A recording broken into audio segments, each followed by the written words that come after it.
This is Cornstalks and Sports Talk, your go-to Iowa-based sports show, hosted by the one and only Elliot Clough.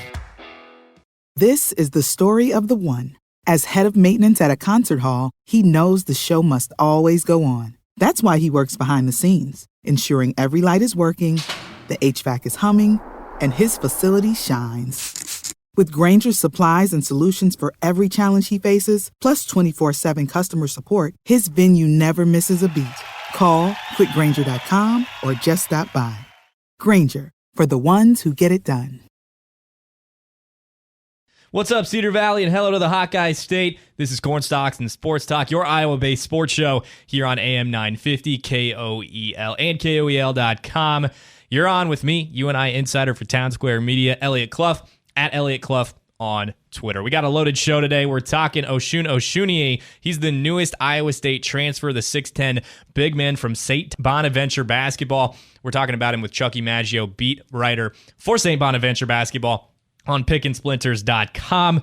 We're also looking a little bit into the NBA draft and where Keegan Murray will land, and that's with CBS sports writer David Cobb. Cobb covers college basketball and college football for CBS Sports.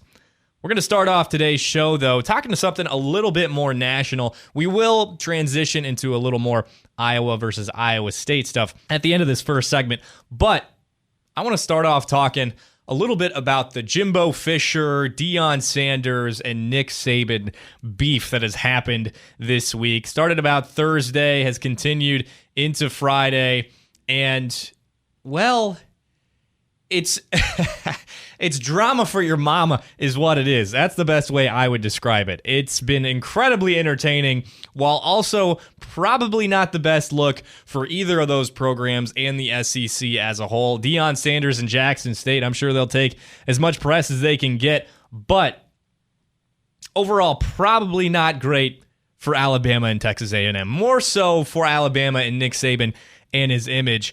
But we'll get into that a little bit more. If you haven't heard, this beef really is substantiated in the fact that Nick Saban spoke at a business conference more recently for whatever reason. I have no idea. It's like, hey, this guy runs an incredible football program. He must know a lot about business. I have no idea.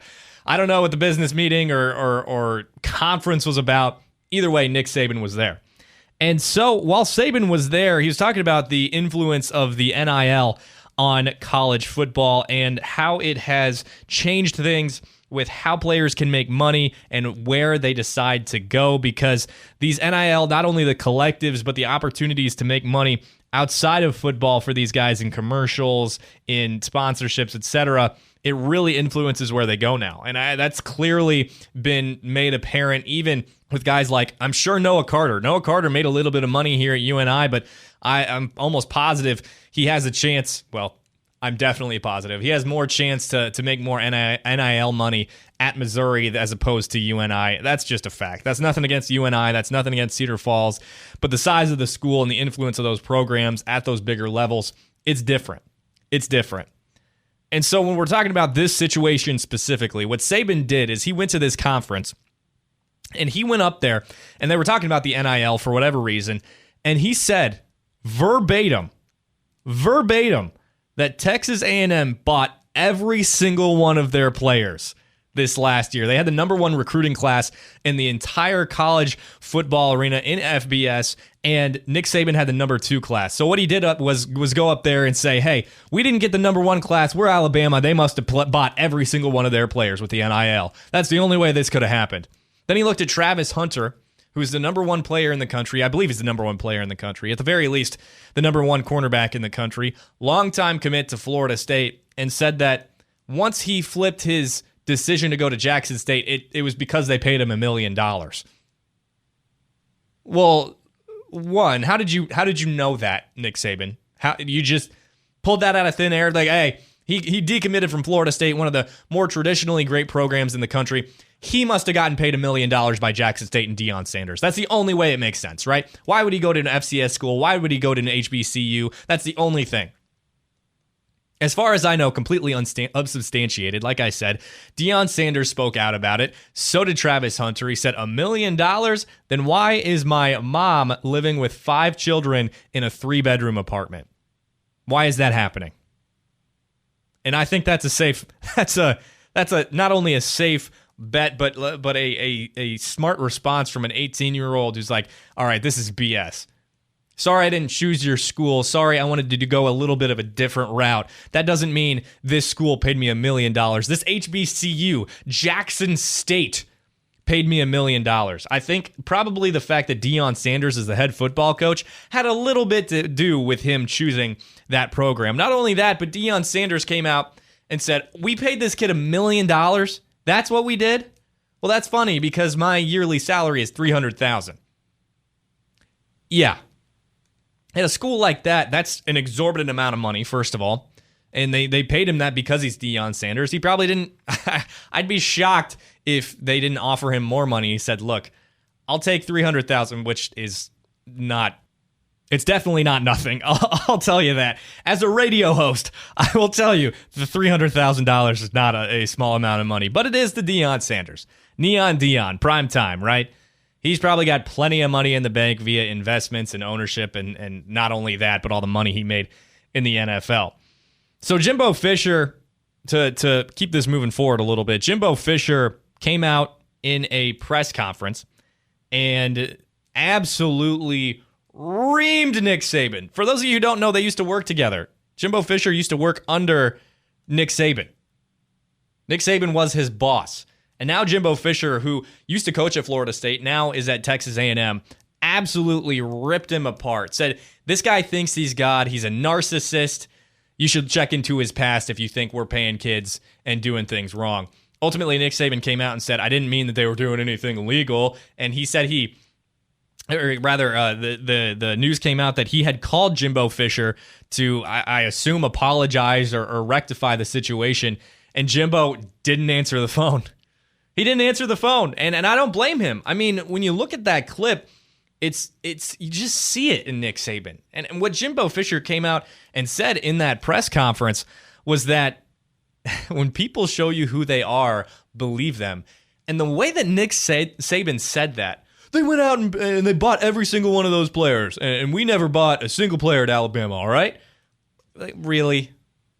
Really? Before all the NIL stuff, when you had Mark Ingram, when you had Julio Jones, when you're getting these star players at these incredibly high levels, you think they're really going there just to win a national championship? Like, I realize it. I realize that Nick Saban has an incredible program, that Alabama has an incredible program. You can develop into one of the best players in the country. Yes, yes, yes, yes, yes. But when there are stories of other programs in basketball, in football, at the collegiate level, approaching kids with backpacks that are full of cash up to probably $100,000, $500,000, maybe $1 million, and just handing it over and saying, hey, there's more to come if you sign with us. Giving kids cars, giving their families houses.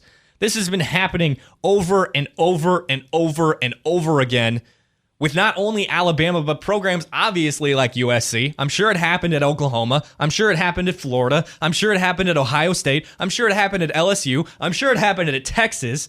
I'm sure it happened at Cal, at Washington, at Oregon.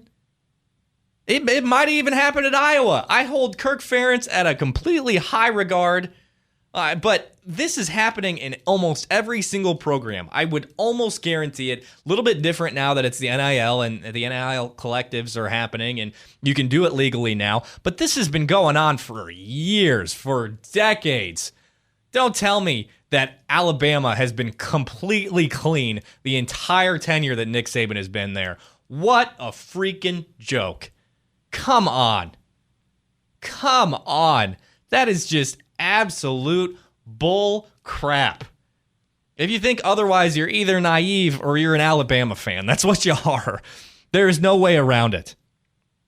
And the way Nick Saban responded to this, I think Jimbo Fischer was almost like 90% completely in the right. He came out and said, this is a grown adult who's a narcissist, which I thought was kind of funny. I mean, you know, I wouldn't disagree or say he's wrong in regards to that, by any means. But if you get a chance to watch this clip from Jimbo Fischer, go do it when the show is over. I'll put it in the description for you here on Corn Stalks and Sports Talk on AM 950 KOEL. I'll put it in the description for the podcast, and you can check it out. But Saban just was reamed by Jimbo Fischer. He came out and said, just because you didn't have the number 1 overall class, that means we cheated. Okay. You should look into his past. I mean, Nick Saban, a 70-year-old man who's considered to be the GOAT, who runs the Alabama football program, came out and threw a fit. He came out and threw a fit and said, it's effectively the kid who's generally the more athletic player in football or basketball, and he loses, picks his ball up and goes home, said, I don't want to play anymore. I didn't win, so I don't want to play anymore. You were better than me, so you must have cheated. I'm out of here. That's what Nick Saban did. And it's just ridiculous. It's just childish, man.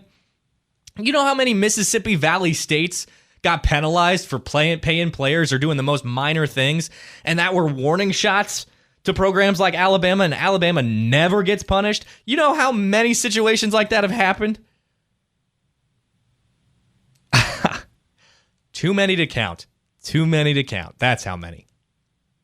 And so we would not be your Iowa-based sports show if we didn't talk a little bit about an Iowa sport here on Corn Stalks and Sports Talk on AM 950 KOEL and KOEL.com. My name's Elliot, at Elliot Clough on Twitter as well. So the story that we're going to talk here just for a few minutes on Corn Stalk and Sports Talk is that CBS came out with their rankings of collegiate football coaches in the FBS 1 to 65. That's what they did. They went out and ranked every single one of these coaches.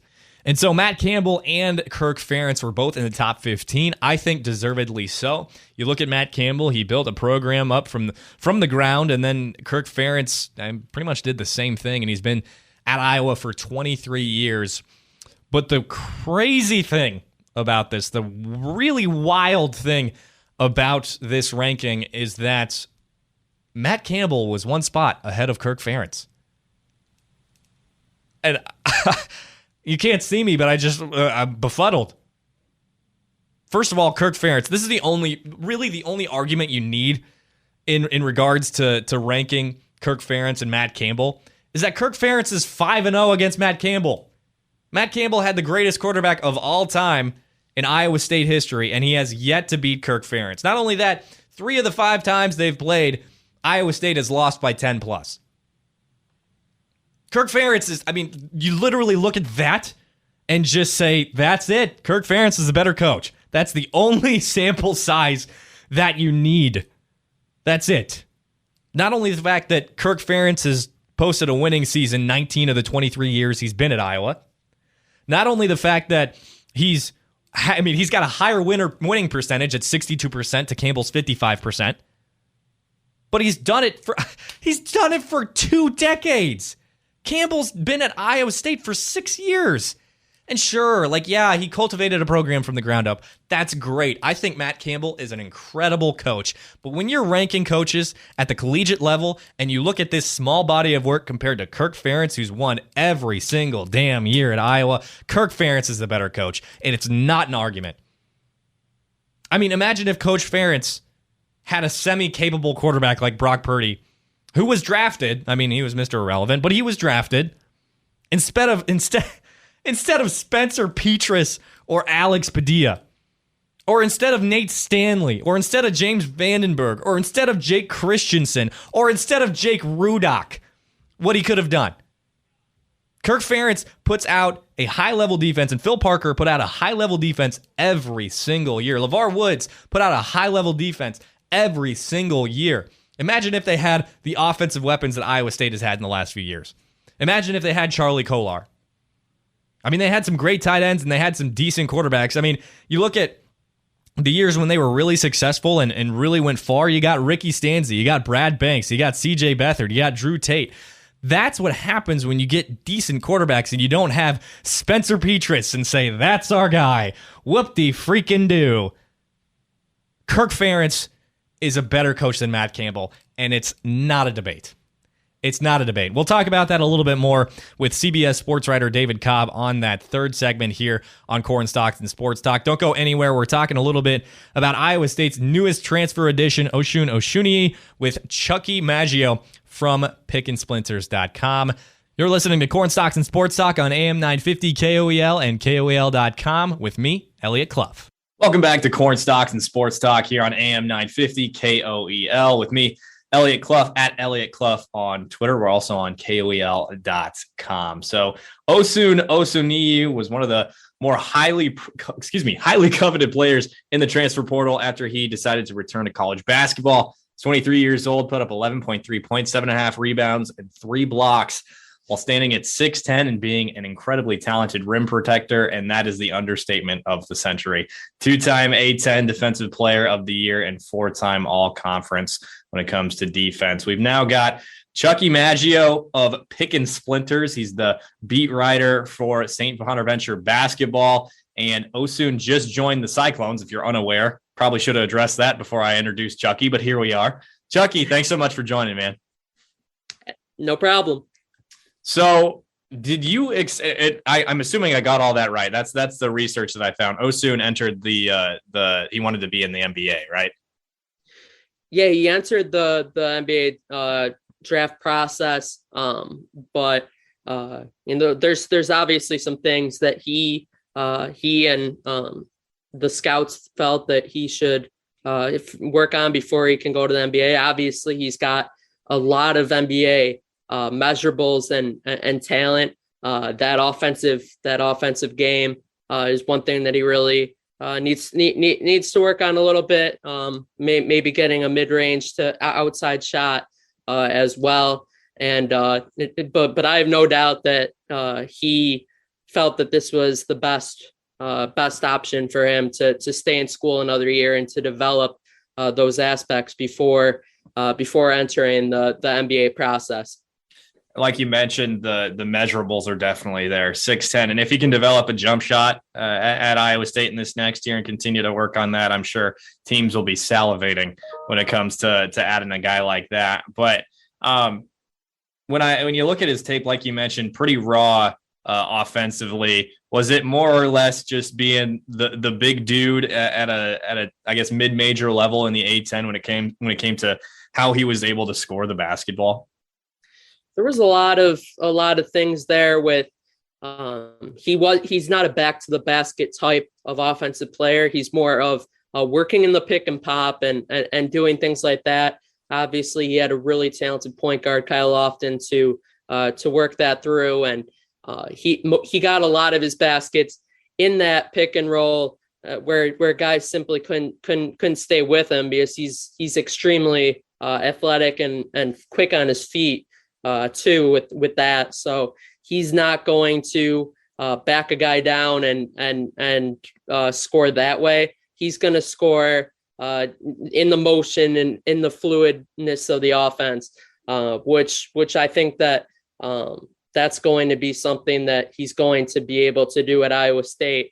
Especially, it helps for him that Jaron Holmes, his teammate, is there too. And they already have a lot of that familiarity. So he can score in those ways, and he's got a possibility for a jump shot. He even knocked down a 3 near the end of the year, and that was one thing in warmups that he always liked to do. He wouldn't leave the court until he shot a 3. So I think that he'll be just fine in that offense.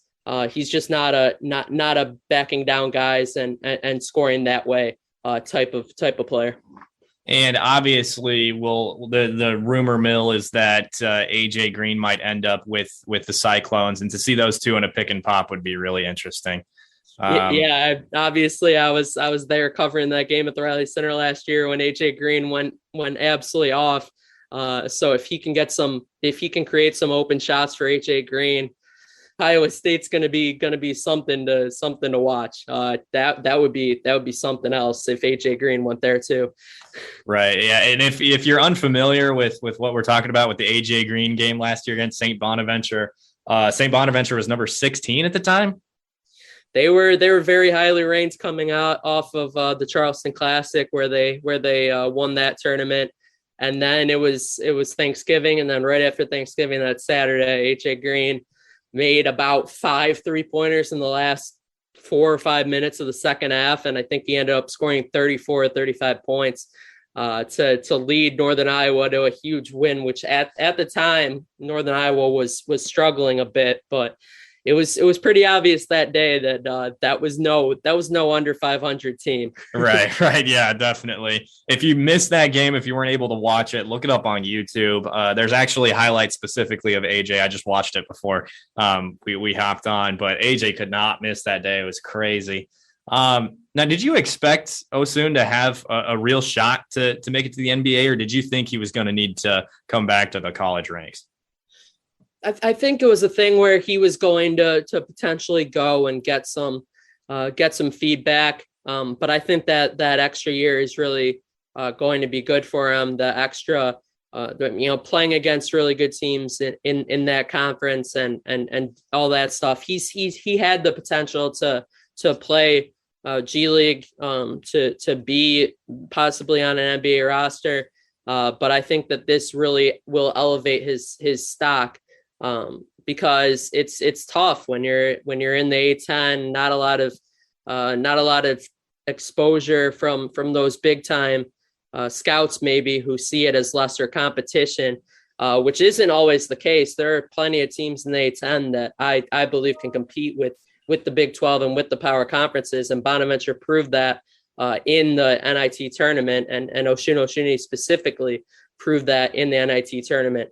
But to me, there was nothing wrong with getting that extra year, and I think his stock can only go up when he gets into this to this new conference and this new season. So it's going to be interesting. I think he's always been an NBA caliber player since he went to Bonaventure. I think with his defense and his shot blocking, I just think that the feedback that he got was likely to get that extra year and to take advantage of it, because that's not something that comes often with that COVID year waiver. So, taking advantage of it and, proving yourself against the Kansases and against those teams in the Big 12. I don't think there's anything wrong with exploring that and seeing if you can raise your stock and be an NBA draft pick next year.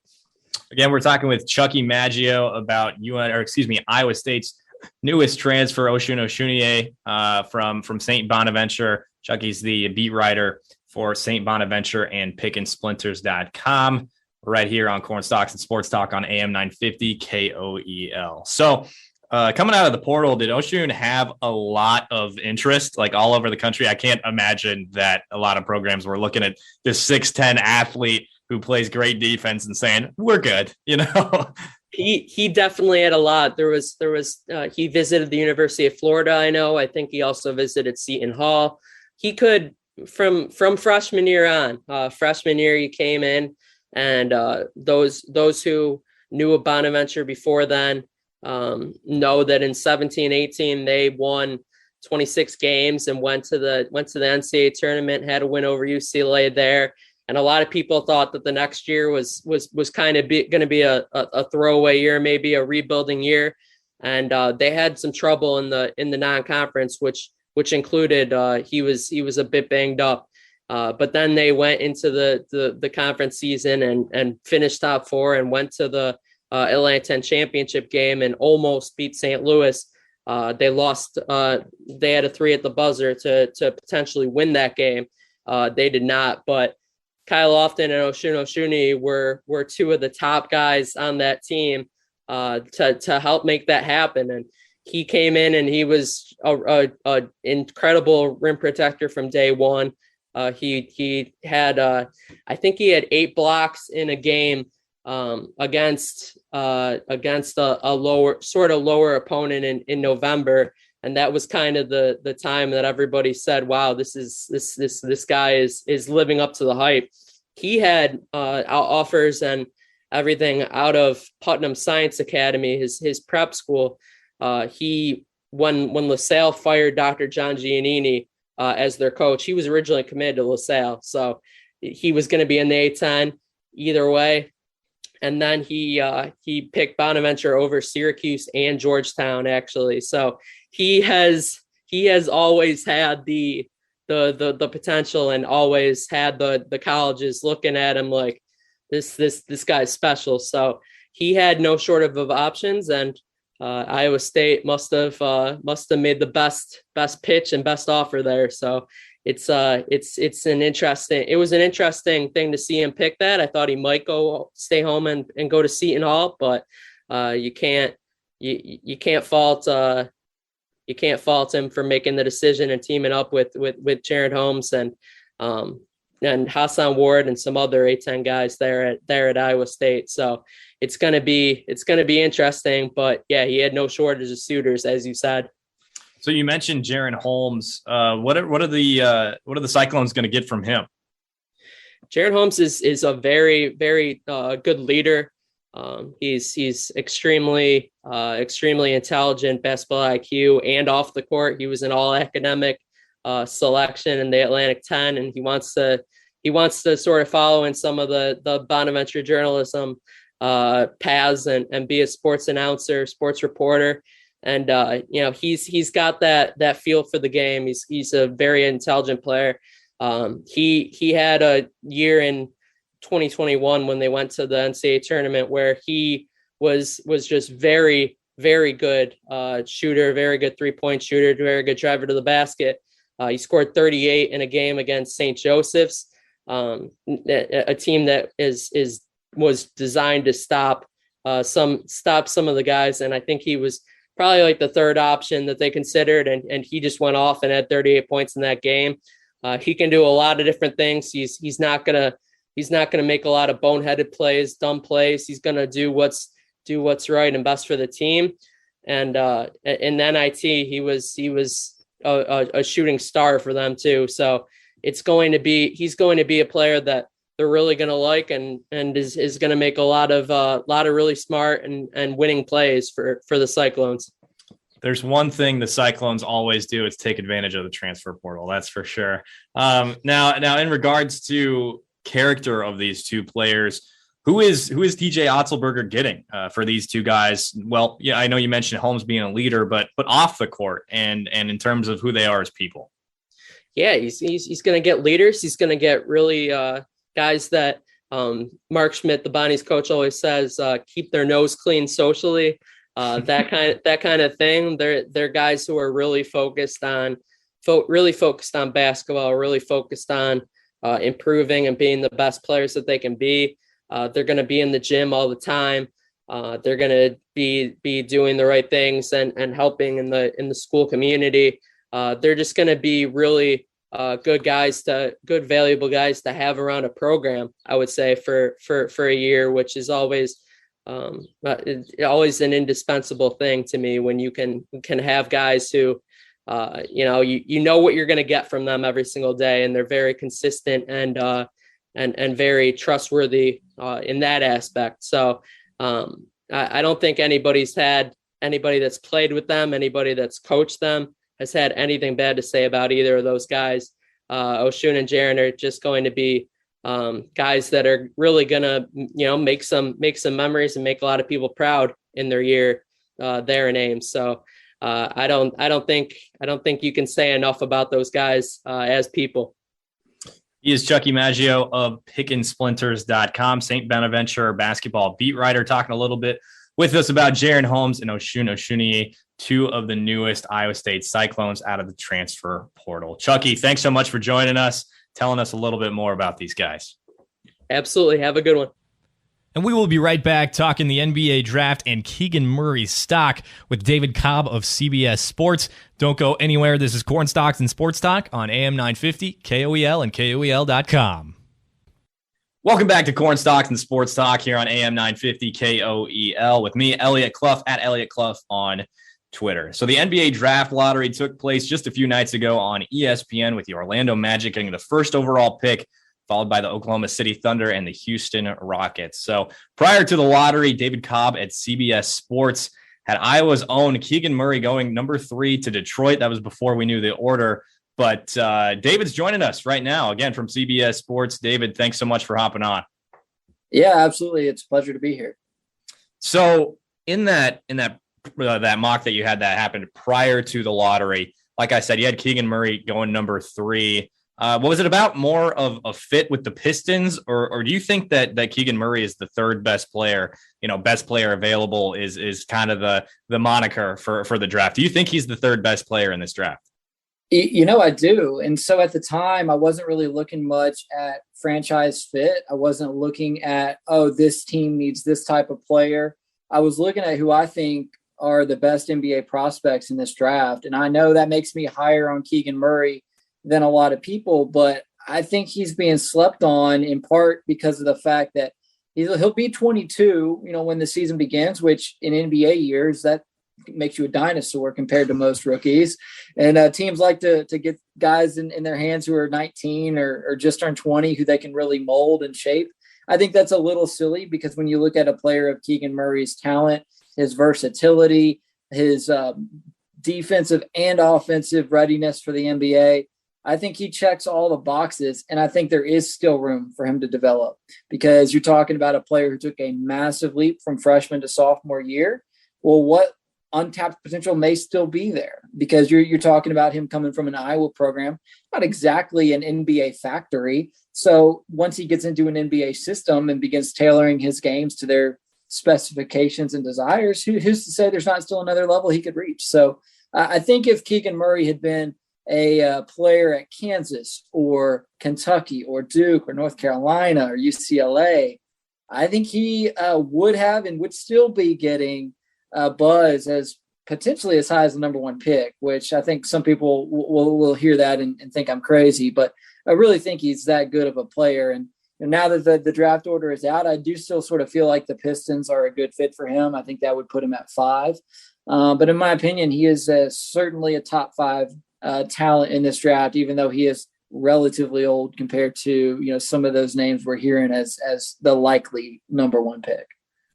In all likelihood, I think most people see him around 5-6 spot in the draft. I know you value him at 3 and see him being a top 3 pick, but most, the quote experts at ESPN don't necessarily see him around that 3 spot. Now that the Pistons are at 5, do you still expect him to go to Detroit at that 5 spot? I think it would be a logical fit next to Cade Cunningham, who they selected at number 1 last year. Cade Cunningham is very ball dominant. Keegan Murray can be especially effective even without the ball in his hands and can be a really good sidekick, I think, as the number 2 option for a franchise long term. So, Cade Cunningham's obviously going to be facilitating, but I just think about a potential fast break with Cade Cunningham running the break and passing ahead to Keegan Murray streaking down the sideline. That's just really easy to envision. And so, maybe from Detroit's perspective, it would be a little strange to take Iowa players in consecutive drafts, right? Because they ended up with Luka.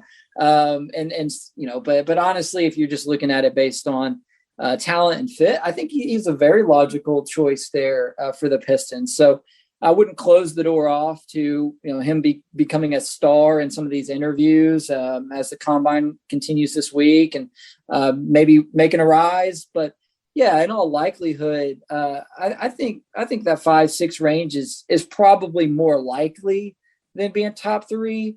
But when I did my evaluation, it was just looking at talent and who I think is long term and maybe even more NBA ready now. Obviously, Keegan Murray checks the NBA ready box because he is a little bit older. But even long term, I wouldn't be at all surprised if he's the first one from this class to become an all-star. I think he's a safer bet than almost anyone in this class. And again, it's the size, it's the versatility, it's the ability to block shots, even as an undersized post player. You could play Keegan Murray as a small ball 5, even in the NBA.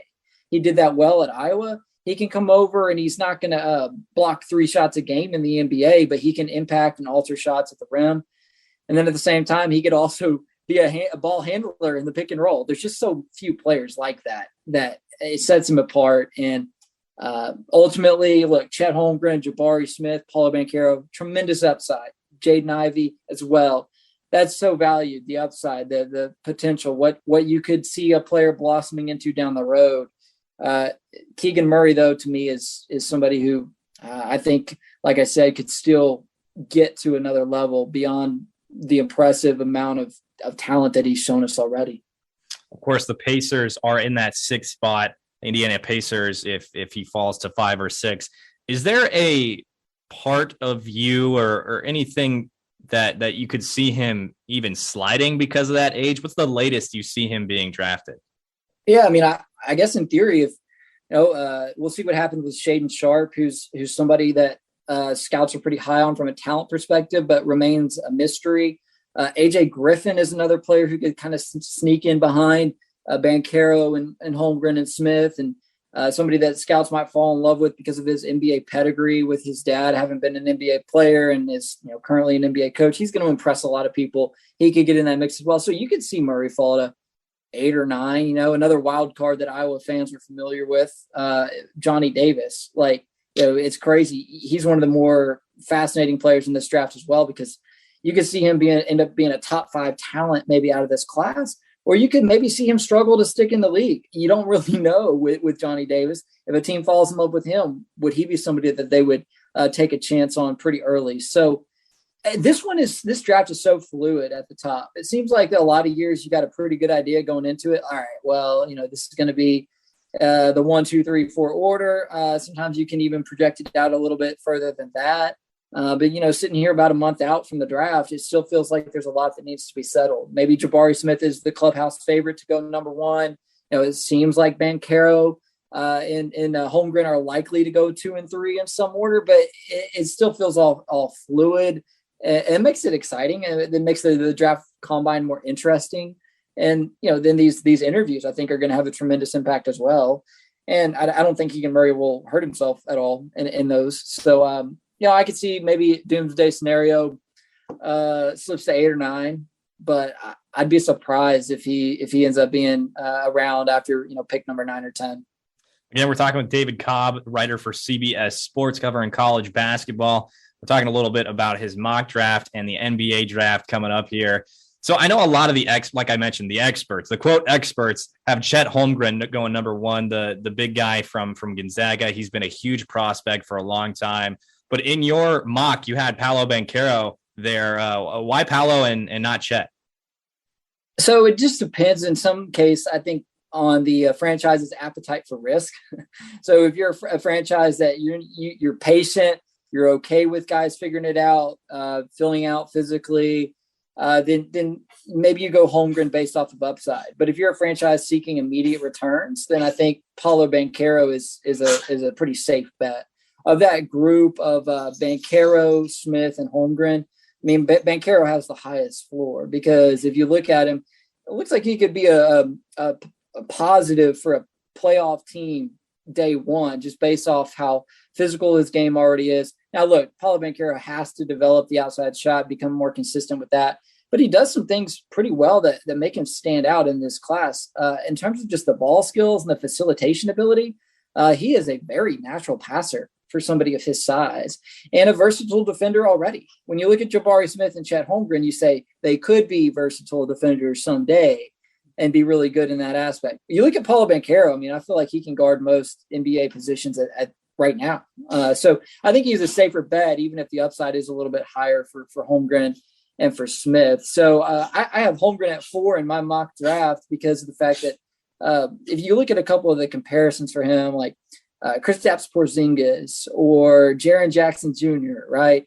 Guys who before age 24 or 25 have already dealt with significant injuries that have kept them out of, large portions of seasons, because 7-foot bodies just aren't supposed to do, what those guys are capable of athletically as frequently as you have to do it in the NBA. The 82 game season is a slog that is not meant for 7-footers, to be out there hanging with guards and playing like that. It's just, you just have to have a high risk tolerance with Chet Holmgren, because to play the way he plays at that level, as much as you play in the NBA, you just have to be okay with the fact that he's probably going to miss 15 to 20 games, if not more than that, on a regular basis due to injury and just due to the wear and tear that he's going to accumulate.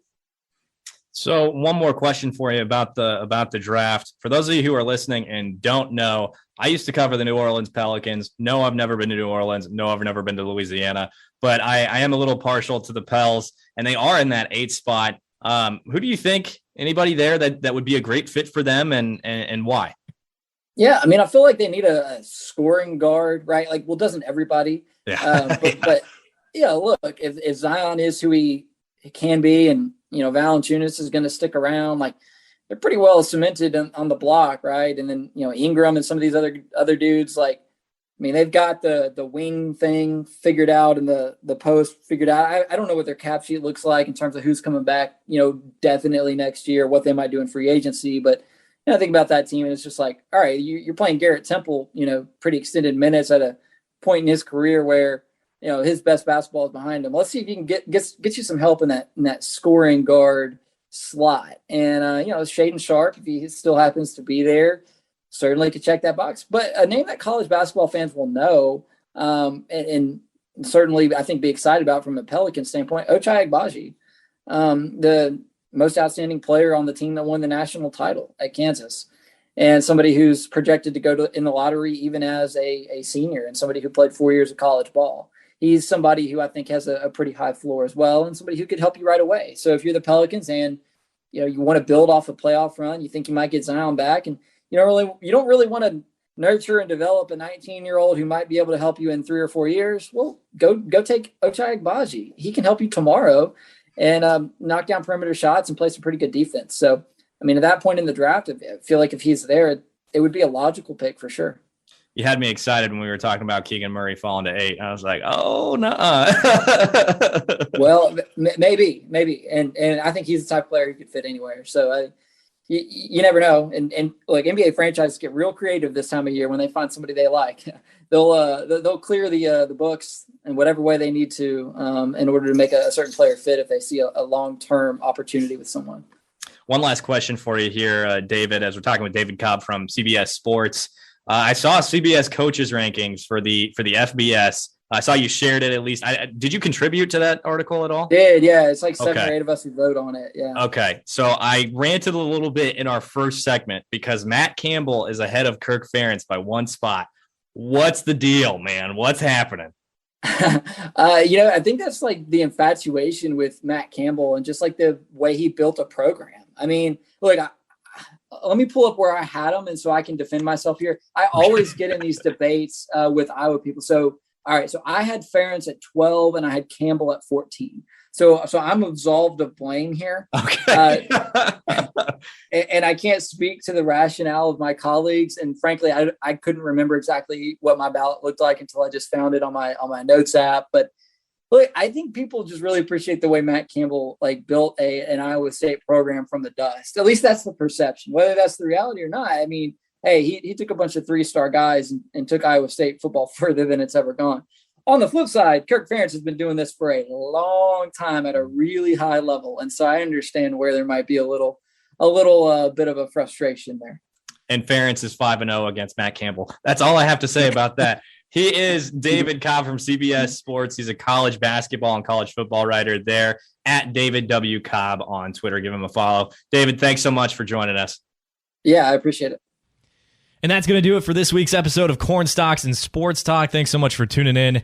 If you missed any part of today's episode, you can check it out on KOEL.com. They're all there. Or you can listen to us on Apple Podcasts and Spotify, also Google Play, wherever you listen to your podcasts. If you have the opportunity to leave a rate and review, do that as well. We really appreciate it. And you can listen to these segments that I do with guests on YouTube as well. Go ahead and subscribe to Elliot Clough on YouTube. Thanks so much for tuning in. Once again, my name is Elliot Clough at Elliot Clough on Twitter, and this was Corn Stalks and Sports Talk. This is the story of the one. As a maintenance engineer, he hears things differently. To the untrained ear, everything on his shop floor might sound fine, but he can hear gears grinding or a belt slipping. So he steps in to fix the problem at hand before it gets out of hand. And he knows Grainger's got the right product he needs to get the job done, which is music to his ears. Call, click Grainger.com, or just stop by. Grainger, for the ones who get it done.